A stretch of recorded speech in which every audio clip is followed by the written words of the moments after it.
Uma doença que afeta cerca de 15% da população brasileira, a enxaqueca. E esse é o assunto do programa de hoje. O Bem Viver começa agora, não saia daí.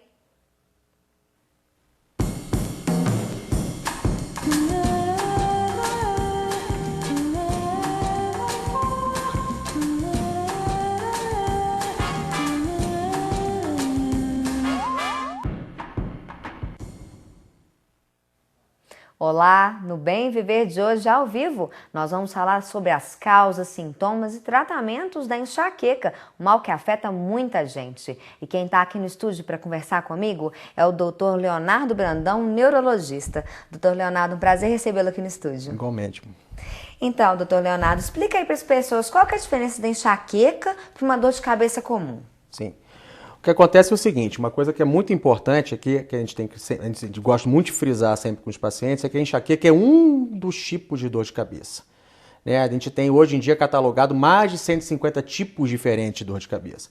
Claro que a enxaqueca ela é muito comum, como você já frisou agora no início, né? Ela durante um período foi o tipo de dor de cabeça mais comum entre todas as demais, hoje em dia ela já é a segunda mais comum. E ela tem algumas características que a diferem das demais tipos de dor de cabeça, né? Como eu falei, são mais de 150 tipos diferentes. Mas ela entrou assim no senso comum, né?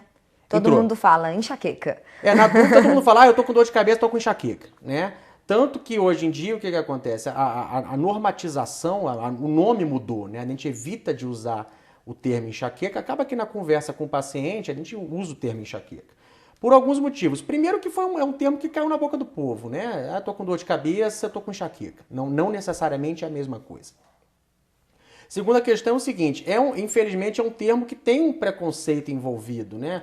Por exemplo, a gente escuta muito paciente falar assim, doutor, mas como é que o senhor está dizendo que eu tenho enxaqueca? Eu sou pobre, eu não posso ter enxaqueca. Enxaqueca é doença de rico. E por aí vai. E uma outra coisa que é importante também, o único país no mundo que usa o termo enxaqueca é o Brasil.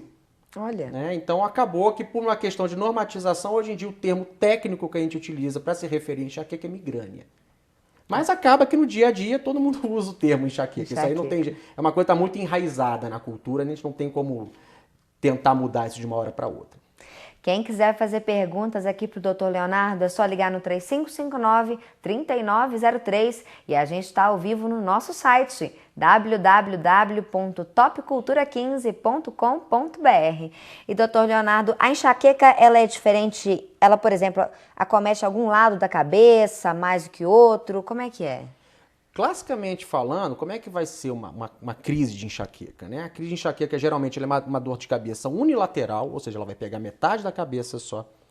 Tem um caráter latejante, ou seja, a pessoa sente como se estivesse pulsando a cabeça, né? Tem pessoas que falam, doutor, parece que a minha cabeça vai estourar, fica alguma coisa batendo lá dentro dela. Geralmente a dor vem associada com intolerância a barulho, com intolerância a cheiro, com intolerância à luz, né? Pode estar associada com náusea, pode estar associada com vômito. Então, o que acontece com essa pessoa? A pessoa pode até vomitar, né? Pode até vomitar em decorrência da dor, tá? E por conta disso, existe até uma crendice que a dor de cabeça está associada com distúrbio de fígado, né? Eu tenho uma enxaqueca, eu tenho um problema no fígado porque eu vomito. Não tem nada a ver uma coisa com a outra, tá? E a pessoa, o que ela vai saber? Muitas vezes ela se recolhe do ambiente, ela vai para o quarto, ela quer um lugar escuro, sem barulho, para ela ficar lá tendo a crise dela em paz, por assim dizer. Que não é muito legal. Não é muito legal. E ela começa leve e vai aumentando ou não? A tendência natural é que ela comece e vá progressivamente aumentando de intensidade. E o que é a aura? A aura é um fenômeno que muitas vezes precede a enxaqueca, né? Quando a gente fala de aura, a gente fala da enxaqueca clássica, né? A aura é um fenômeno que ocorre precedendo a dor, como eu já falei. Então a pessoa, por exemplo, ela sente um gosto esquisito, ela sente um cheiro esquisito. Algumas vezes a pessoa até fala, não, é um gosto metálico, é um cheiro metálico. De outras vezes a pessoa fala, e é interessante, parece que os pacientes combinam, que ele fala assim, olha doutor, é uma dor, é um cheiro que não existe no mundo, é um gosto que não existe no mundo, e eu sei que quando eu sinto aquilo a dor vai aparecer. Em outros casos a pessoa ela começa a ter diminuição do campo visual, a impressão que tem é que está enxergando menos do que enxergava anteriormente. Algumas pessoas se queixam de escotomas, o que é isso? Seriam uns pontinhos que começam a brilhar na frente do campo visual. De outras vezes aparece uma linhazinha, a pessoa tem uma nítida impressão que tem alguém desenhando uma linha na frente dos olhos, e na hora que aquilo começa a desaparecer, vem a dor. Nossa, então é bem amplo, né? É bem amplo. Uhum. E quais são as principais causas? São muitas, né? Eu imagino. Sim. O que acontece é o seguinte, na esmagadora maioria das vezes, a enxaqueca ela tem um caráter hereditário, né? Se você for fazer a pesquisa daquele paciente que está te procurando, outras pessoas na família têm queixas semelhantes, né?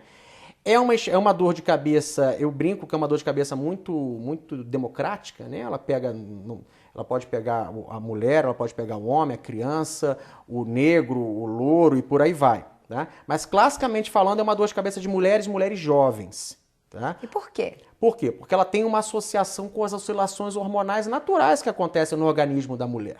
Né? É muito comum, por exemplo, que a mulher tenha a dor de cabeça eminentemente no período menstrual. Fica o ciclo inteiro sem dor de cabeça, na hora que vai começar o período menstrual ou vai se encerrar o período menstrual, vem a crise de enxaqueca. Por quê? Porque é o período que acontecem as oscilações hormonais. E é uma coisa interessante que, por exemplo, a mulher tem um caso assim, a mulher ela tem dor de cabeça ao longo da vida inteira dela. Entra na menopausa, a dor de cabeça some. Aí ela começa a fazer reposição hormonal, a dor de cabeça volta. Ou por seja, causa dos hormônios. Por causa da utilização do hormônio. Né? As mulheres e os hormônios. E problemas de vista, sinusite, eles podem causar enxaqueca também? Eles podem potencializar, né? O que acontece? A pessoa tem o diagnóstico de enxaqueca e muitas vezes a dor começa a ficar mais intensa, por quê? Porque ela tem uma alteração visual, ela tem uma sinusite, mas o que acontece? O que é fundamental é o seguinte, a dor de cabeça associada com a alteração visual é de um tipo, a dor de cabeça associada com a sinusite é de outro tipo e a enxaqueca é de outro tipo. As características clínicas são diferentes. Agora, não é incomum, por exemplo, você vai investigar o paciente por algum motivo, que tem uma enxaqueca, você faz um exame de imagem e encontra que ele tem uma sinusite. Então, muitas vezes, o que a gente faz? Olha, trate essa sinusite primeiro, depois que tratar essa sinusite, a gente vai reavaliar a questão do tratamento da enxaqueca. Tá? Mas, muitas vezes, esses outros fatores entram potencializando a crise de enxaqueca. Bom, doutor Leonardo, a gente vai para um rápido intervalo.